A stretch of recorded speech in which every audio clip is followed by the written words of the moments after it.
The HOA thought they could bully one farmer into submission, but they didn't know he was the director of the FAA, and he was about to bring their dream crashing down.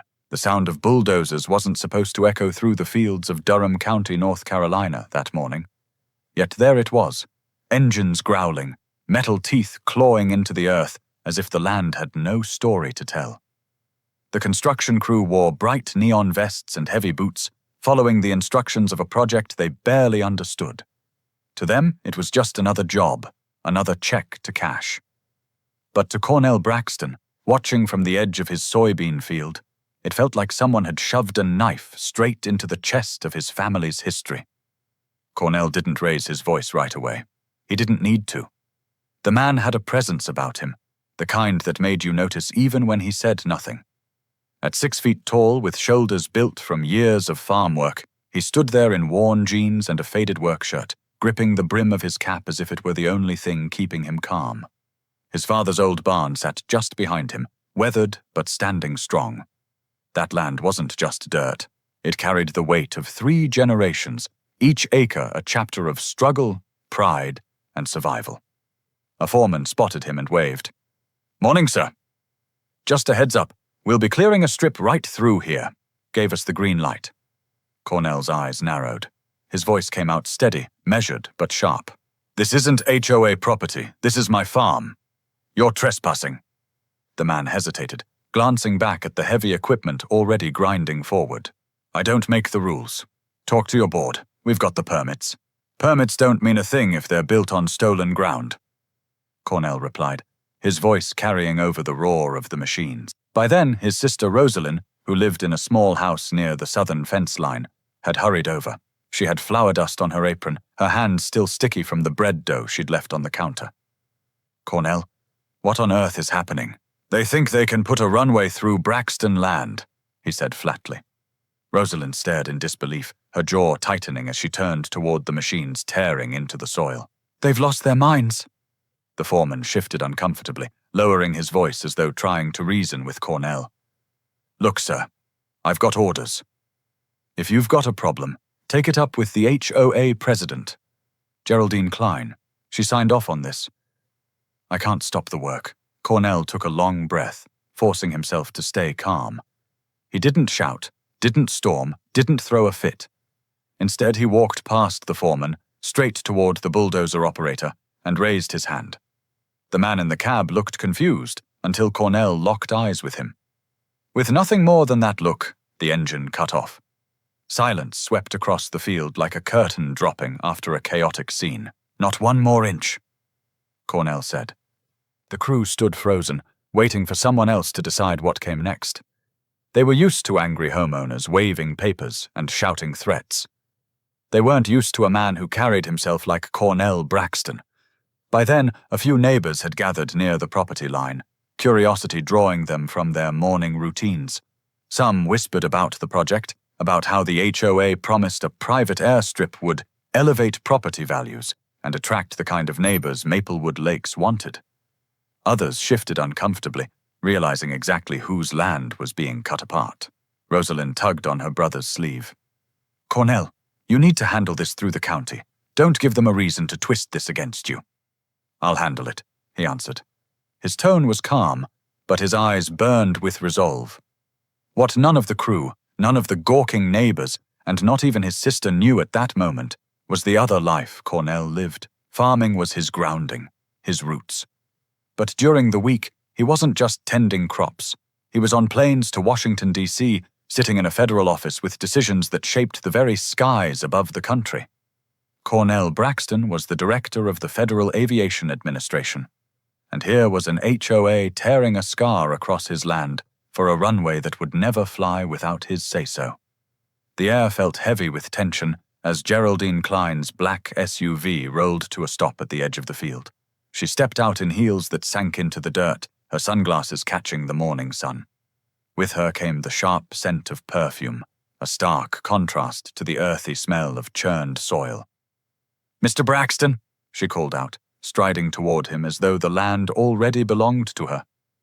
"I see you've met the crew.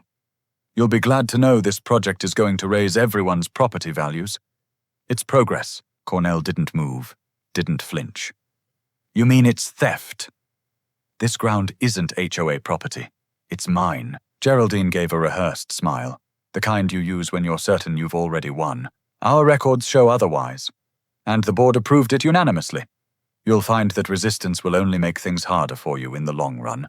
Rosalind gasped softly. Harder for him?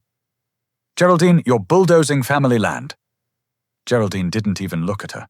She kept her eyes locked on Cornell. Cornell studied her for a long moment before finally replying, You've built your fight on the wrong runway. The silence that followed was heavier than anything the machines could make. For the first time, Geraldine's smile flickered. She couldn't have known that the man standing in front of her was the very person who could make her project crash before it ever took off. But the battle wasn't just about land anymore. It was about pride, power, and a collision course no one in Maplewood Lakes could avoid. Cornell Braxton didn't head back inside right away after the confrontation. He stood at the edge of his field long after the bulldozers had gone silent, the grooves in the soil marking where strangers had carved into his family's history. The sun was climbing higher, burning away the morning haze, but his mind was already shifting gears. For anyone else, this would have been a property dispute. For him, it was something larger, something layered. Later that evening, as the crickets began their chorus, Cornell sat at the worn oak table in his farmhouse kitchen. The smell of Rosalind's bread still lingered in the air, faint but comforting. Across from him sat his wife, Patrice, who had spent the day in Raleigh teaching history to middle school students. She placed a steaming mug of coffee in front of him, watching his face carefully. You didn't tell them who you are, did you? Patrice asked. Cornell shook his head. No, that part comes later. You sure about that? She leaned on her elbows, her voice low. You're the FAA director, Cornell. You could have shut it down on the spot. That's not how this works, he replied, rubbing the calluses on his palms. This isn't about throwing weight around. It's about respect. They need to learn that first. Their son, Anthony, a 22-year-old college student home for the summer, sat in the corner scrolling his phone. Dad, they don't care about respect. HOA folks like that? They think they own the county. Mom's right, you could end this tomorrow if you wanted to. Cornell gave a small smile, but didn't look up. Anthony, sometimes the loudest power isn't the one you throw on the table. It's the one you keep in your back pocket until the right moment. Anthony rolled his eyes. Sounds like you're letting them push you around? Patrice shot her son a look, but Cornell didn't take offense. He'd heard worse during tense hearings in D.C. He looked directly at Anthony. Son, let me ask you something. If you fight every battle with a hammer, what happens when you come across a problem that needs a scalpel? You'll wreck the whole thing. Sometimes you wait. Sometimes you let them show you just how reckless they are. That way, when you strike, it's clean. The room fell quiet for a moment. Anthony nodded slowly, the lesson sinking in, even if he didn't want to admit it. Patrice reached across the table and touched Cornell's hand. I just don't want them dragging your name into the mud. They'll twist this however they can. Cornell squeezed her hand back. They've already started digging into mud. They just don't know whose land they're sinking into. The next morning, Cornell was gone before sunrise, heading toward Raleigh-Durham International Airport to catch his flight to D.C. He carried a simple duffel bag, no suits, no fanfare, just a man going to work. But behind the wheel, his mind ran through the countless policy briefings, aviation safety reports, and federal approvals sitting on his desk in Washington. He thought about how small Geraldine Klein's runway dream would look under the cold scrutiny of federal law. By noon, he was seated at his office in the FAA headquarters. The room was modern, with tall glass windows overlooking the Capitol. Staffers came and went with folders, updates, and urgent memos. Cornell listened carefully, spoke with precision, and carried the same quiet authority he had back on the farm. To his colleagues, he was Director Braxton, the man who shaped air travel policy for an entire nation. At one point during the day, his deputy, Franklin Yates, leaned into his office. Sir, you've got the Aviation Committee briefing at 3. You ready? Cornell closed a folder and looked up. Franklin, I was born ready. But let me ask you something. What's the FAA's stance on unapproved private runways built over disputed land? Franklin blinked, caught off guard by the oddly specific question. Illegal, plain and simple. You need clearances, environmental studies, land ownership proof. Why do you ask? Cornell gave a faint smile, one only his closest staff recognized. Let's just say I have a personal interest in how the rules are applied. Back in Maplewood Lakes, Geraldine Klein gathered with her board members at the HOA clubhouse, a polished building with stone columns and manicured hedges. She sipped from a glass of sparkling water as she addressed the room. Neighbors, the runway project is moving forward. Don't let Braxton scare you. He's just one man standing in the way of progress. We've dealt with stubborn landowners before one of the younger board members, Travis Merriman, shifted uncomfortably. Geraldine, with all due respect, Braxton isn't just any landowner. Folks say he's got pull beyond this county. What if he takes this to court? Geraldine waved her hand dismissively. Courts take years. By then the runway will already be functional. People will thank us when their property values double. Trust me. But whispers were spreading in the community. At the grocery store, at church, even outside the elementary school, neighbors questioned whether Geraldine had gone too far this time. The Braxton name carried weight, not just for their land, but for their dignity. People remembered how Cornell's father had fought to keep the farm during tough economic downturns.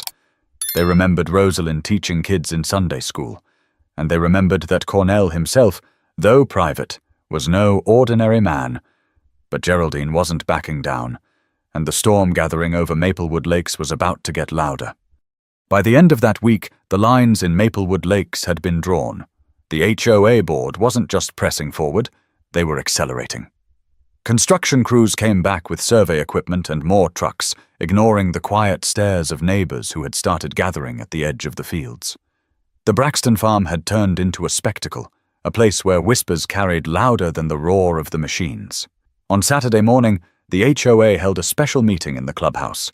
Flyers had been shoved into mailboxes, urging residents to attend and support the vision for Maplewood Lakes. By noon, the place was packed. Retirees in polo shirts, young couples with restless toddlers, and long-time residents all filled the rows of folding chairs. At the front of the room, Geraldine Klein stood behind the podium in her sharp navy suit, her hair pulled back tight. She carried herself like she was running a campaign, not managing a neighborhood dispute. Beside her sat two board members, Travis Merriman and Evelyn Rhodes, both looking less confident than their leader. Geraldine tapped the microphone. Thank you, everyone, for coming on such short notice. We're here to address concerns about the runway project and to reassure you that everything is moving ahead as planned. This development will raise property values, attract high-quality residents, and bring Maplewood Lakes into the future. Murmurs rippled through the crowd. A man in the back raised his hand. And whose land are you plowing through for this future? Because last I checked, that farm belongs to the Braxton family. Geraldine's smile tightened. The land in question falls under Maplewood Lakes jurisdiction. Records show it was improperly filed years ago. Our board's approval makes the development legitimate. From the middle row, a woman named Joanne Fields, who'd lived in the community for 20 years, stood up. That's nonsense, Geraldine. Everyone in this county knows that land belongs to Cornell. His daddy worked it before him, and his grandfather before that. How dare you say it's yours to take? Geraldine leaned forward, her voice taking on a clipped tone. Joanne, emotion doesn't change facts. The Braxton family has been allowed to use the land out of courtesy, but legal jurisdiction rests with Maplewood Lakes. The board has approved the project. End of discussion. That's when the back doors opened, and Cornell himself walked in. He didn't make an entrance. He simply stepped inside, wearing his work clothes, his cap tucked under his arm. The room fell into a hush as he crossed the floor and took an empty chair in the front row. Geraldine's eyes narrowed. Mr. Braxton, we weren't expecting you. Cornell's voice was calm, but it carried. I wasn't expecting bulldozers on my land either, yet here we are. The room stirred with whispers. Geraldine cleared her throat and gestured toward the crowd. Ladies and gentlemen, this is exactly what I mean. Progress comes with resistance. We cannot let one person stand in the way of what benefits everyone. Cornell leaned forward, resting his hands on his knees. That's the thing, Geraldine. You keep saying everyone, but when you talk about progress, you mean profit for a few and destruction for the rest. My family's land isn't a bargaining chip for your ambitions. Travis Merriman shifted in his chair beside Geraldine, clearly uncomfortable. He spoke up, his voice uncertain. Maybe we should slow down, Geraldine. People are upset. The Braxtons have a rightful claim. Geraldine cut him off with a glare. Travis, the board voted unanimously. You agreed. Don't backpedal now. The tension was thick enough to choke on. Cornell stood slowly, his voice measured, but unmistakably firm. You've mistaken my patience for weakness. Let me make this clear. The land is not yours, and every inch of dirt you tear up is one more inch you'll answer for. The crowd broke into low chatter. Some nodded at Cornell's words, others exchanged worried glances. Families didn't move into Maplewood Lakes to end up in lawsuits, and the thought of being dragged into a federal mess made them uneasy. One older resident, Howard Greer, lifted his cane and pointed it toward the podium. Geraldine, you've gone too far this time. I've paid HOA dues for 20 years, and never once have I seen you run roughshod over a man's property like this. You're courting disaster. Geraldine tried to regain control. She raised her hands. Everyone, please. I understand the concerns, but this project has been thoroughly researched. The benefits outweigh the challenges. Cornell let out a short laugh, not mocking but sharp. You call trespassing challenges? You've built your dream runway on stolen ground, and you think paperwork will protect you. But trust me, it won't fly. Gasps and murmurs filled the room. Geraldine's face flushed. Are you threatening the board, Mr. Braxton? Cornell didn't blink. No, I'm telling you a fact. There's a difference. The meeting dissolved into noise, neighbors arguing, board members whispering to each other, and Geraldine pounding the gavel in a futile attempt to restore order. But the damage was done. The community had seen the lines drawn in plain sight. The HOA's arrogance on one side and Cornell's quiet resolve on the other. But if Geraldine thought she could steamroll him into submission, she hadn't yet realized that Cornell's reach stretched far beyond the borders of Maplewood Lakes. The days following the HOA meeting were thick with tension. What should have been an ordinary week in Maplewood Lakes instead felt like a standoff. Neighbors avoided eye contact at the mailbox. Conversations hushed when someone from the board walked into the grocery store. And at the local diner off Highway 98, the Braxton farm was all anyone could talk about between sips of sweet tea and bites of fried catfish. Cornell kept his focus on the farm. He rose at dawn, worked the fields, checked the irrigation, and fixed what needed fixing. From the outside, nothing had changed. But Rosalind noticed the way his shoulders carried more weight, the way he stared a little longer at the horizon when the machines across the property line growled back to life. One afternoon, as he loaded hay bales onto a trailer, a neighbor pulled up in a dusty pickup. Wesley Grant, a mechanic who had lived 2 roads over for years, stepped out and tipped his hat. "Cornell?" he called, voice low. "Mind if I have a word?" Cornell set the bale down and wiped his hands. "Go ahead." Wesley looked around as if making sure no one else could hear. "I don't like what Geraldine's doing." "None of us do. But folks are scared. She's been telling people if you fight this, you'll drag the whole neighborhood into lawsuits. Said property values will tank, banks will pull out." People believe her. Cornell studied him carefully.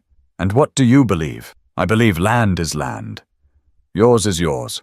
Don't take a man's soil unless you're ready to answer for it." "But I've got kids, Cornell. If this turns into lawyers and court fees, I can't afford to be caught in the middle."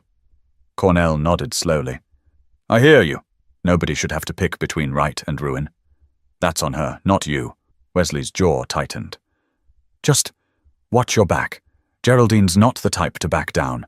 She'll double down that evening. Geraldine did exactly that. She sent out a newsletter, glossy and well-worded, delivered to every household in Maplewood Lakes. It praised the benefits of the runway, promising economic growth, exclusivity, and a modern future for the community. The section about the Braxton farm was written in cold, legalistic language. The land in question is under Maplewood Lakes jurisdiction, and has been misused for decades. Current occupants have no rightful claim. When Rosalind read the letter at her kitchen table, her hands trembled with rage. "Misused!" she shouted, slamming the paper down. "Your daddy bled into that soil, Cornell. Misused! They wouldn't know hard work if it bit them." Cornell read the letter without flinching. His silence said more than any outburst could. He folded it neatly and set it aside. Patrice, who had just come in from school, looked between them. "This is what they're doing, Cornell. They're controlling the story. If people believe their version, you'll look like the troublemaker." Cornell leaned back in his chair. "That's why patience matters. Let them talk. Let them lie. Every move they make digs their hole deeper. Eventually, they'll bury themselves." But while Cornell was calm, not everyone shared his patience. At the next Sunday service at St. Mark's Church, the air was thick with whispers before the choir even sang the opening hymn. Afterward, in the parking lot, Geraldine approached a group of congregants with her polished smile. "We should pray for Mr. Braxton," she said sweetly, loud enough for Cornell's niece to overhear. Change is hard for some people, but progress doesn't wait for sentimentality. That remark spread like wildfire. By Monday morning, Cornell was hearing secondhand how Geraldine had painted him as stubborn, outdated, and selfish. Worse yet, the board filed paperwork at the county registrar's office, attempting to formalize their claim over the disputed acres. The registrar, an older clerk named Edna Wilcox, called Cornell personally. "Mr. Braxton, I can't stop them from filing, but I thought you should know. They're trying to push this through fast." "Thank you, Edna," Cornell said. "I'll handle it." That night, Cornell sat on the porch with Patrice, the cicadas droning in the background. He spoke quietly, almost to himself. "They think this is about land. They don't realize it's about legacy. They think paperwork wins. They don't realize the law runs deeper than any HOA vote." Patrice touched his arm. "Then show them." "Don't wait too long." Cornell's eyes stayed fixed on the dark silhouette of his fields. "Timing is everything, and Geraldine hasn't yet learned who she's really dealing with." The next morning, heavy machinery rolled closer to the Braxton property line. Crews staked markers, preparing to cut a permanent scar into the earth. Neighbors watched from porches and driveways, torn between fear of Geraldine's power and quiet sympathy for Cornell.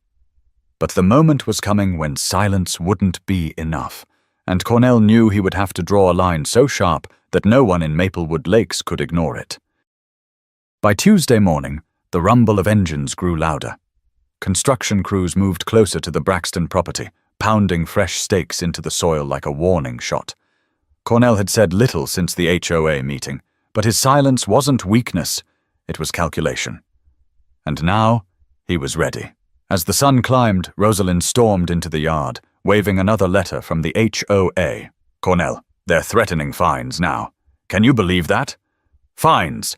For obstructing their project on your own land." Cornell took the paper, read it slowly, and folded it in half. "Then it's time they hear me plain." He called Franklin Yates from his DC office, his tone calm but deliberate. "Franklin, I may need documentation from the FAA. Guidelines on private airstrips, approvals, permits, everything they'd never think twice about." Franklin hesitated. "Cornell, is this personal?" "It's legal," Cornell said. "And it's about to get public." By late afternoon, word spread that Cornell had requested to attend the next HOA board session, not as a bystander this time, but to speak formally on the record. The clubhouse filled beyond capacity, neighbors shoulder to shoulder, waiting for the confrontation they knew was coming. Inside, Geraldine sat at the head of the long table, flanked by board members. She wore another sharp suit, her pearl necklace gleaming under the fluorescent lights. She banged the gavel once. "Meeting is in session." Cornell stood from the audience and walked to the front. No notes, no papers. Just his presence. He faced Geraldine directly. "You've trespassed on my family's farm. You've sent crews onto land that doesn't belong to you, and now you've threatened fines. Let me make myself clear. That land is legally mine, documented and recorded. Your claim is false." Geraldine smiled thinly. "Mr. Braxton, we've reviewed the records. The land was absorbed into Maplewood Lakes' jurisdiction years ago. Our decision stands. Cornell leaned forward, his voice steady, his words echoing in the packed room. You keep talking about records. Then maybe you should know who keeps the records that matter. I'm Cornell Braxton, Director of the Federal Aviation Administration, and I'm telling you now, no runway gets built in this country without my signature. Certainly not on stolen land. Gasps rippled through the crowd. Neighbors turned to one another, whispering. Travis Merriman shifted uncomfortably in his chair, looking at Geraldine as though waiting for her next move. Geraldine froze for the briefest second, then recovered with a strained laugh. That's quite a claim, Mr. Braxton. Surely you wouldn't use your federal position to interfere in a community project. Cornell didn't flinch. Interfere? Number? Enforce? Absolutely. You can dream about your runway all you want, Geraldine, but without FAA approval, your strip of asphalt will be nothing more than an illegal hazard. And the penalties for operating without clearance are not something you're prepared to handle. The room buzzed with anxious energy.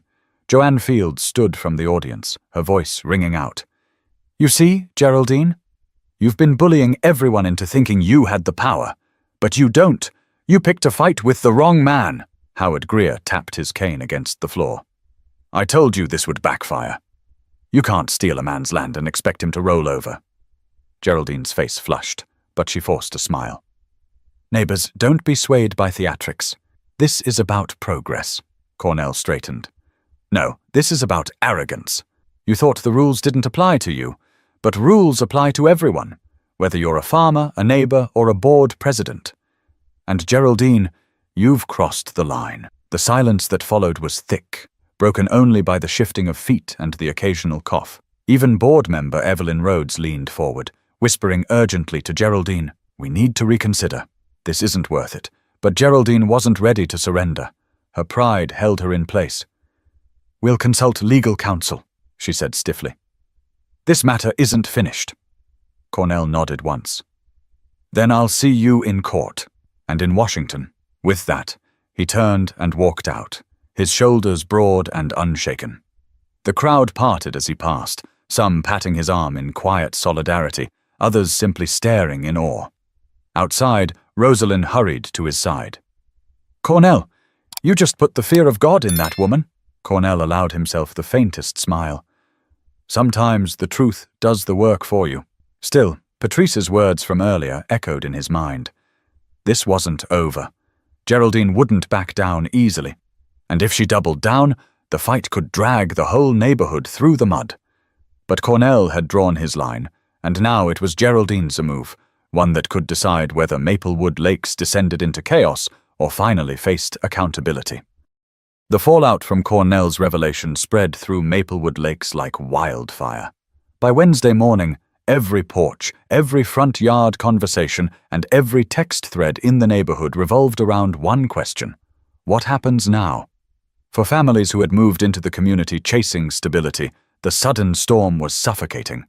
Property values, lawsuits, federal oversight, these weren't the things they signed up for when they bought into a tidy subdivision with a pond and a clubhouse.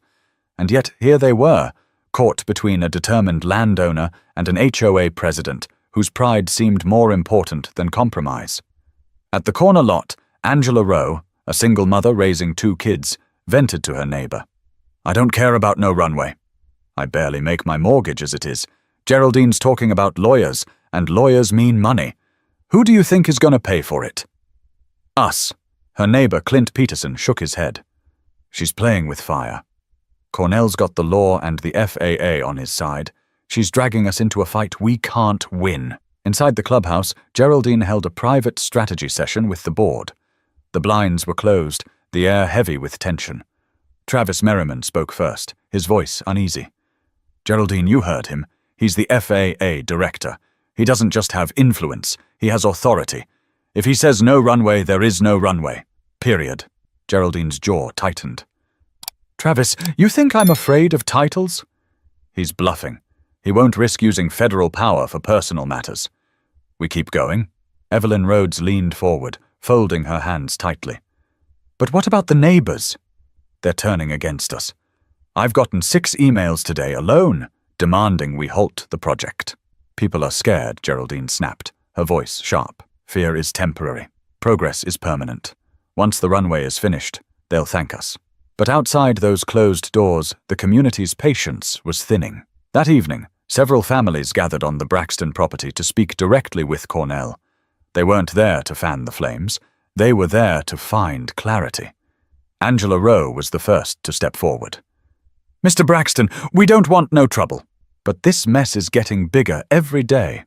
What happens to us if this goes to court? Cornell set aside the tools he'd been using to repair a fence post and gave her his full attention. His voice was steady, not rehearsed. Angela, you didn't start this fight. Neither did your neighbors.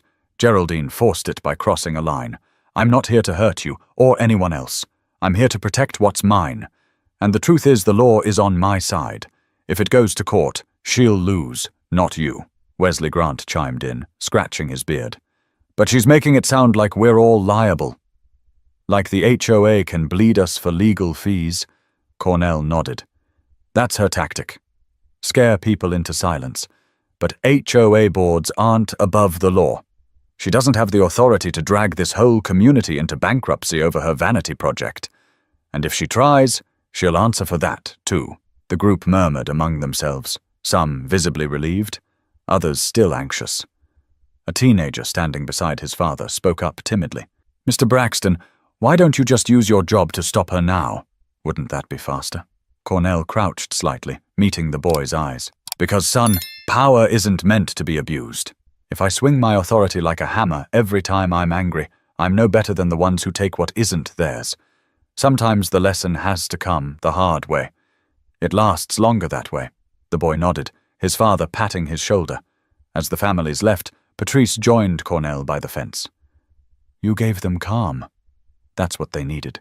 Cornell exhaled. They deserve calm. But Geraldine won't stop. She'll keep pushing until she breaks something. He was right. The very next day, Geraldine escalated again. She sent out a letter declaring that anyone supporting Cornell was obstructing community progress and warned that non-compliance with HOA directives could result in fines or legal action. The language was threatening, designed to divide neighbor against neighbor. It backfired.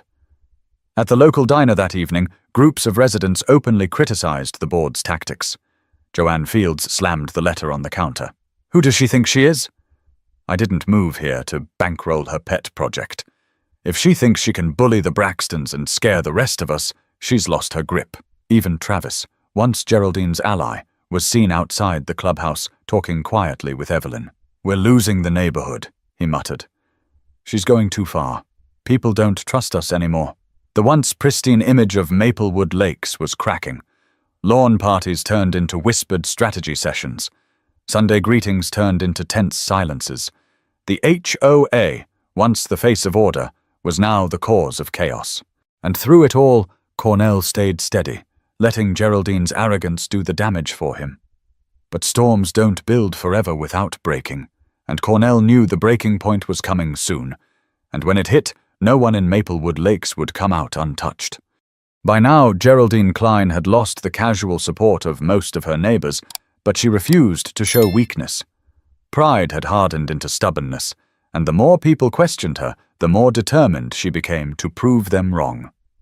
On Thursday evening, she called a closed-door session with her inner circle at the clubhouse. Heavy drapes shut out the summer sun, and the long oak table was covered in maps, blueprints, and thick folders of legal documents. This is about control, Geraldine declared, tapping her manicured nail against the blueprint of the proposed runway. If we back down now, Maplewood Lakes becomes a laughingstock. We set the tone for this neighborhood, and no one, not even Cornell Braxton, dictates terms to us. Travis Merriman shifted uncomfortably. But he's not just anyone. He's the FAA director. He doesn't even need a courtroom to stop this. All it takes is a single memo from his office, Geraldine scoffed. He wouldn't dare. That would be abuse of power, and he knows it. He's bluffing. He's trying to scare us into retreat. Evelyn Rhodes spoke up quietly. What if he's not bluffing? What if he's just waiting for us to overreach? The neighbors are already turning against us. You're giving him ammunition? Geraldine leaned back, her pearl necklace catching the light. "Then let him come. If he wants a fight, he'll get one. I won't be remembered as the president who caved to intimidation." While she was posturing behind closed doors, Cornell was in Washington finishing up a long day at FAA headquarters. He sat at his desk overlooking the Capitol, a stack of reports in front of him. Franklin Yates stepped in, holding a folder. "Sir, I pulled the documents you asked for," Franklin said. "FAA protocols, environmental requirements, zoning restrictions for private runways. It's ironclad. No one in their right mind could bypass these." Cornell flipped through the papers slowly. "Good. Because I want her to see the wall she's running into before she smashes her head against it." Franklin hesitated. "Do you want me to start a formal investigation?" Cornell shook his head. "Not yet. This has to play out locally first. If I step in too soon, it'll look like I used my badge to fight a personal battle. But once she crosses into federal territory, that's when she'll find out just how small her world really is." The following weekend, Geraldine staged a community rally on the proposed runway site. She brought out folding chairs, banners, and even catered snacks. A handful of loyalists clapped along as she boasted about the future of Maplewood Lakes, but the turnout was thinner than she expected. Many neighbors showed up only to watch quietly from the sidelines. Cornell arrived late, driving his old pickup onto the edge of the field. He stepped out and walked straight toward the small crowd. Conversations hushed as he approached. Geraldine stiffened, but forced a smile. "Mr. Braxton," she said in a voice loud enough for everyone to hear. "I'm glad you came. Maybe you'll finally see that the community supports this project." Cornell scanned the crowd. Dozens of uneasy faces, some looking at the ground, others staring at him with hope in their eyes. He spoke plainly, his voice steady. "Support? I see neighbors afraid of being fined, afraid of being bullied into silence. That's not support, Geraldine. That's intimidation." Murmurs rippled through the group. Geraldine raised her chin. "You can accuse me all you want, but the board's authority is clear. We have the votes. We have the plan." Cornell pulled a document from the folder under his arm. "And I have the law. Federal law. Without FAA approval, your runway is nothing more than asphalt on dirt. And let me assure you, approval will never come." Gasps filled the air. Geraldine's smile faltered, but she pressed forward. "You wouldn't dare use your office to stop us? That's corruption." Cornell stepped closer, his voice low but sharp enough for everyone to hear. "Corruption is when you steal land you don't own. Corruption is when you threaten families with fines to scare them into silence." "Don't talk to me about corruption, Geraldine. I know it when I see it." For the first time, Geraldine's mask cracked. Her cheeks flushed red, her composure slipping.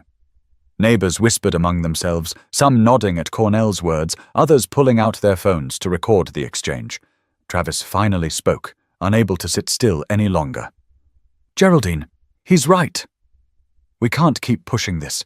We'll destroy ourselves. This isn't leadership, it's ego." Evelyn looked out at the crowd, her voice trembling but firm. "Maybe it's time we listen instead of bulldoze." Geraldine's hands clenched at her sides, but she had no answer. Cornell let the silence hang for a moment before turning back to his truck. He had said enough. The neighbors could decide what kind of community they wanted to live in. As he drove away, Rosalind called him on his cell. "Cornell, you just cut her down in front of everyone." Cornell replied calmly. "No, Rosalind." She cut herself down. "All I did was hold up the mirror." But pride doesn't die quietly, and Geraldine wasn't finished yet. She was about to push the fight into dangerous territory where the stakes would climb even higher. By the next week, Maplewood Lakes no longer felt like a suburban refuge. The once pristine lawns and cheerful morning waves had been replaced with sharp glares, hushed arguments, and tension that clung to the air like humidity before a storm. People avoided eye contact at the mailbox, unsure which side of the runway fight their neighbors stood on. Geraldine, though publicly humiliated at the rally, doubled down in private. She hired an attorney from Durham, a slick man named Victor Langley, known for dragging disputes into courtrooms until the other side bled dry. She told the board during a tense Thursday night meeting, "If Braxton thinks he can scare us, he's wrong. We'll bury him in paperwork.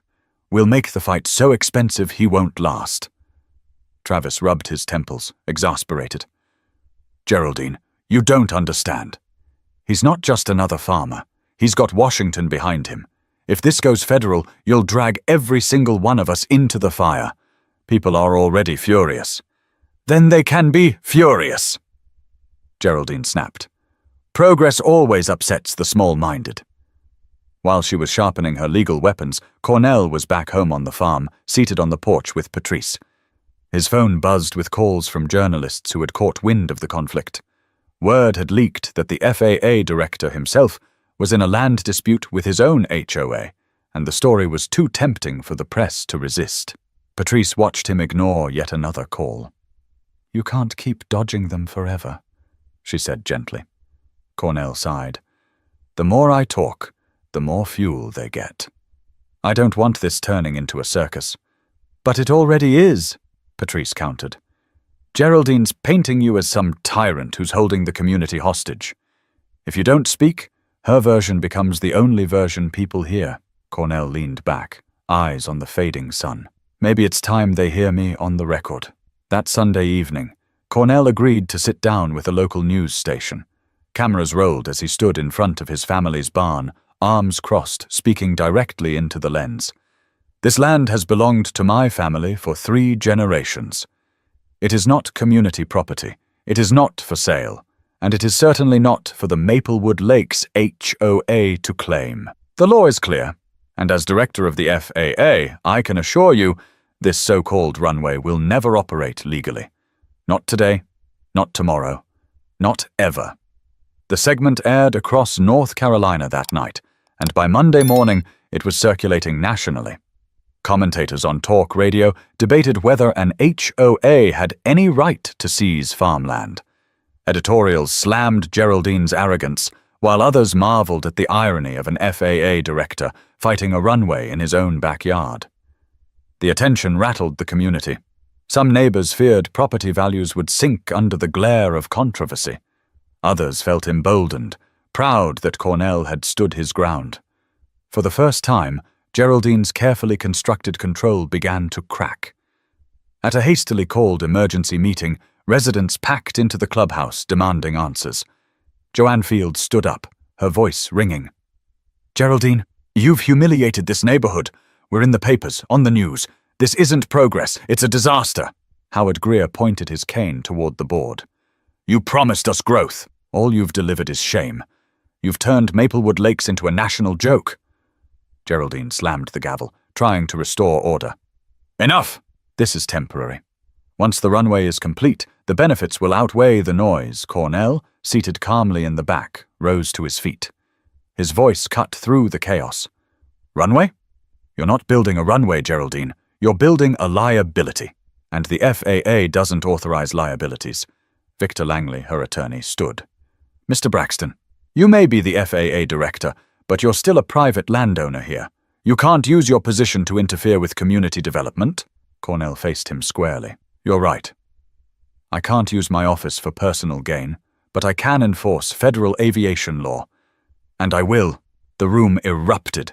Neighbors clapping, shouting, arguing. Some stormed out. Others demanded Geraldine resign immediately. The board was fractured, half terrified of lawsuits, half too stubborn to admit defeat. Later that night, Geraldine drove through the neighborhood in silence, headlights cutting through the dark. For the first time, doubt seeped into her confidence. Her allies were wavering. Her reputation was in tatters, and the man she'd underestimated had national attention on his side. Back at the farm, Cornell sat with Rosalind and Patrice on the porch. The night air was thick, the cicadas loud. Rosalind turned to him. You've pushed her into a corner. What do you think she'll do? Cornell took a long sip of sweet tea before answering. A cornered ego is the most dangerous kind. She'll lash out before she admits she's wrong. But neither Rosalind nor Patrice knew just how far Geraldine was willing to go, and the next move she made would shake Maplewood Lakes to its core. The breaking point came faster than anyone expected. By midweek, Geraldine's grip on the community had crumbled. Families who once followed her lead now avoided her altogether. At the playground, parents whispered about moving out. At the diner, residents signed a petition demanding her resignation. Even Evelyn Rhodes, once her most loyal ally, privately told neighbors she was done being dragged through the mud. Still, Geraldine refused to admit defeat. On Wednesday morning, heavy trucks rolled once again toward the Braxton farm. She'd ordered the contractor to begin laying gravel, even without final approval. The roar of machinery thundered across the fields, but this time, neighbors weren't silent spectators. They gathered at the edge of Cornell's property, angry and determined. Some carried signs reading, "Respect the Braxtons," and "No runway on stolen land." Cornell stepped out of his farmhouse, calm as ever, and walked directly toward the machines. He raised his hand. "Shut it down!" The foreman hesitated, sweat beading on his brow. "Mr. Braxton, I've got instructions from the HOA." Cornell cut him off, pulling a folded document from his jacket pocket. "And I've got a federal injunction.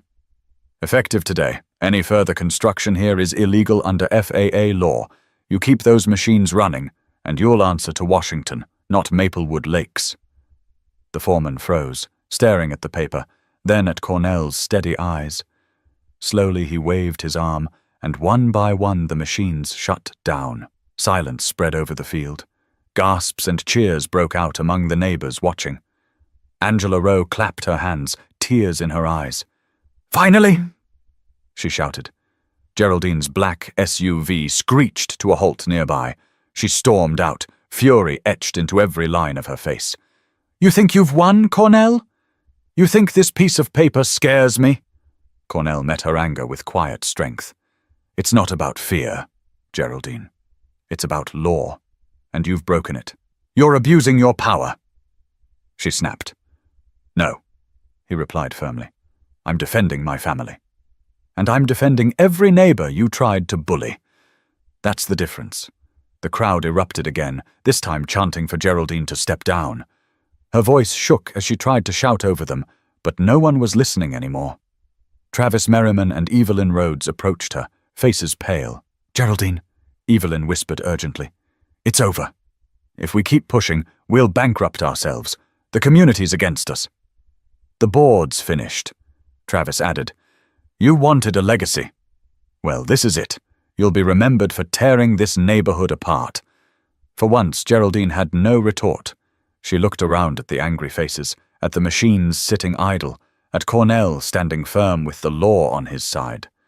Pride had carried her this far, but now it left her stranded. Without another word, she turned back toward her SUV and slammed the door shut. Gravel spat from the tires as she sped away. The following week, the HOA board dissolved under mounting pressure. Geraldine resigned as president, and Victor Langley quietly withdrew as counsel when it became clear the case had no merit.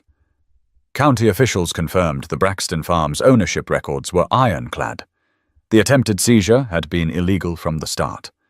Neighbors breathed a collective sigh of relief. At the diner, talk finally shifted away from lawsuits and back to everyday life.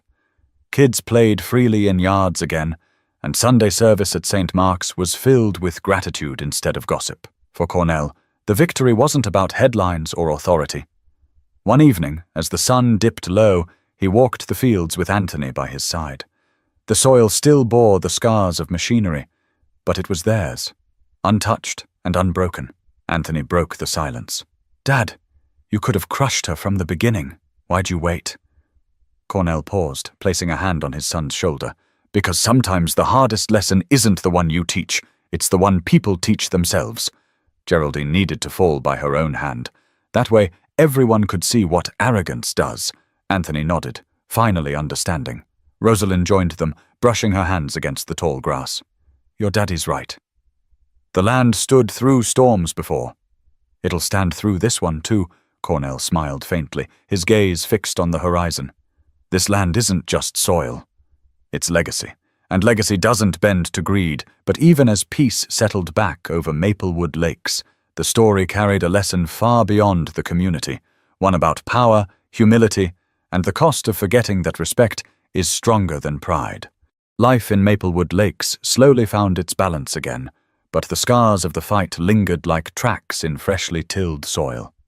Some residents felt embarrassed by how close they had come to losing themselves in Geraldine's vision. Others felt humbled, realizing they had allowed fear of property values and social standing to blind them to what was right. And for Cornell Braxton, the outcome confirmed what he had always known: patience, dignity, and truth outlast arrogance every time. Weeks after Geraldine's resignation, a community gathering was held, not in the clubhouse that had once been her stage, but at St. Mark's Church. The pews were full, neighbors sitting side by side without the thick tension that had once divided them. At the front, the new interim board spoke briefly about rebuilding trust, then stepped aside to let Cornell say a few words. He walked up slowly, no papers in his hand, no official titles hanging around his neck. Just a man in a simple shirt, his cap tucked under his arm. He looked out over the faces of the people who had lived through the storm with him, families, retirees, children sitting on laps. And he began. "This fight was never about me," he said. "And it wasn't just about land. It was about respect. Respect for history, respect for hard work, respect for your neighbors. Somewhere along the way, that respect got lost. And when it's lost, we all pay the price." He paused, letting the words settle. "You saw what happened when pride and power tried to take something that didn't belong to them. It tore us apart. It brought lawyers, cameras, shame. But in the end, it taught us something we needed to remember. Progress without respect isn't progress. It's destruction." Angela Rowe, seated near the front, nodded slowly. Howard Greer leaned on his cane, his weathered face showing both exhaustion and relief. Even Travis Merriman, who had once sat loyally beside Geraldine, stared at the floor, the weight of his silence heavy. Cornell continued. "I could have used my position to end this quickly, but I didn't.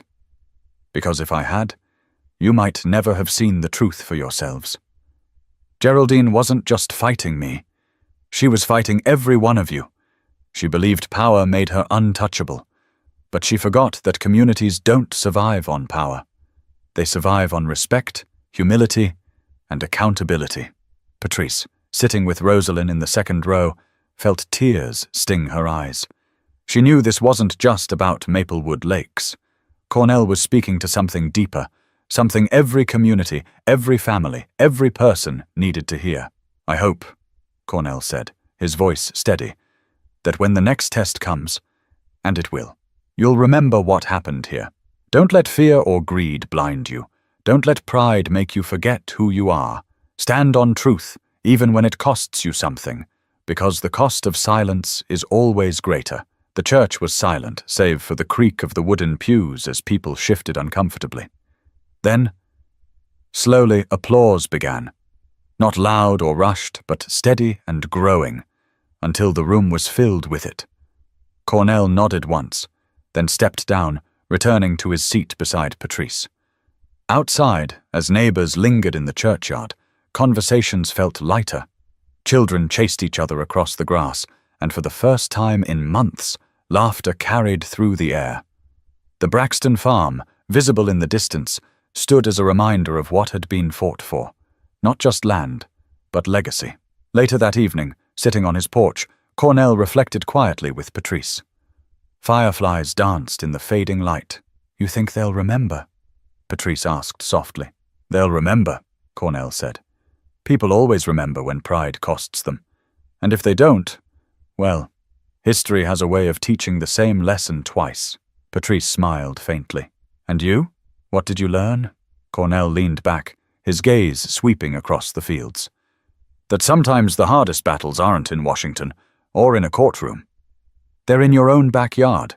And if you can win those with patience and dignity, you can win anything." The farm was quiet, the soil safe again. But the lesson would live far beyond Maplewood Lakes. Because in the end, the story wasn't just about a man protecting his land. It was about what happens when arrogance collides with truth, when privilege is forced to face accountability, and when neighbors realize that real progress isn't built on runways, it's built on respect. If this story spoke to you, don't forget to subscribe for more. These stories remind us that the strongest legacies are not built on power, but on principle.